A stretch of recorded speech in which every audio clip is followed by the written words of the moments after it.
Hey and welcome to this new video of Mastering Git and GitHub. Now let's suppose that our computer engineer lead want to give us, for example, the update of some file. First he need to create a new branch, and that's what we will do. Create a new branch, let's name it update. Let's create a new one, and in this update, for example, let's change just the readme file. Here it tells us that branch created and we are on it right now. Let's go to the readme file, click on it, click on this pencil icon to edit it, and let's here with second title, let's say that this file has been updated. It's been or has been. Okay, this is not our lesson for today. So let's give it a commit message, for example, update of the readme file, and let's commit changes. Now it's committed. Yeah, and now, for example, our colleague or our other developer is create this readme is updated, and he's give it to us to continue the change. But not us. If we go to the, if we see the branch that we have in the local with git branch, hit enter, and we can see that we have any just a new branch of update. We have just the master and the new team. So how can we have or download this update? It with the fetch. As we said, the fetch, it's like the pool with some differences. For the pool, the fetch plus the merge, and in this moment we want just to use the fetch. So we want just to download the whole repository. So let's do that. So now let's use git fetch. Let's hit enter,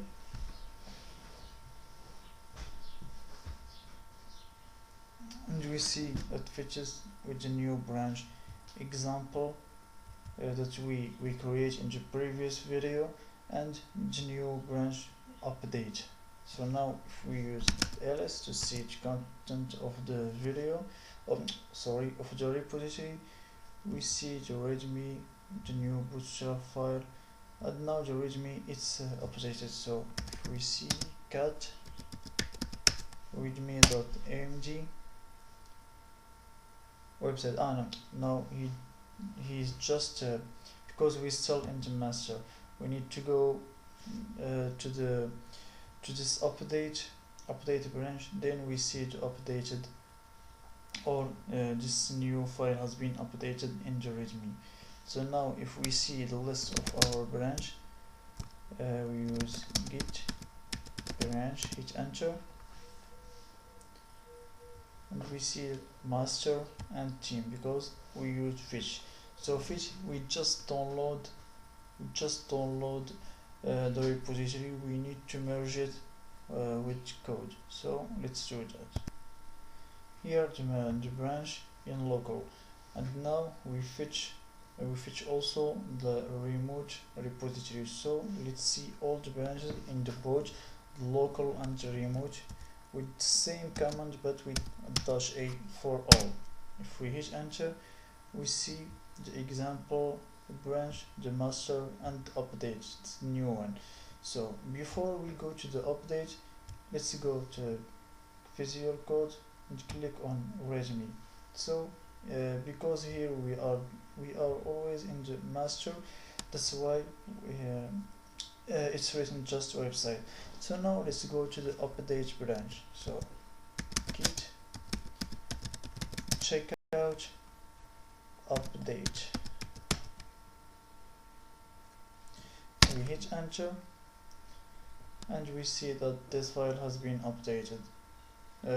It's what we write in the remote repository, and now we can see it in our local because we fetch the whole repository in Git and we download it to our local machine with the git fetch command, and now we have all the new branches. So now let's add something in this readme file. For example, I fixed the problem. Let's save it, and now if we use git status, it will tell us that the readme has been updated and we need to add it to the staging area, and after that commit it. So for me I will just use express commit, so git commit -em, and for the message I will add new line in update branch. Hit enter. If we see the status again, we will find that everything is fine. And now let's push it. Git push. Hit enter. And the code will be pushed to the GitHub repository. So now if we go back to our website, now we are in the master branch. If we go to the readme, we will not find the update. Why? Because we are in branch master. But if we change the branch to the update branch, which is the branch that has been updated, see here it's written that I fixed the problem. And this is how we can have the new create. First of all, we create a remote repository, and then we use it in our local with git fetch. And this method, it's not known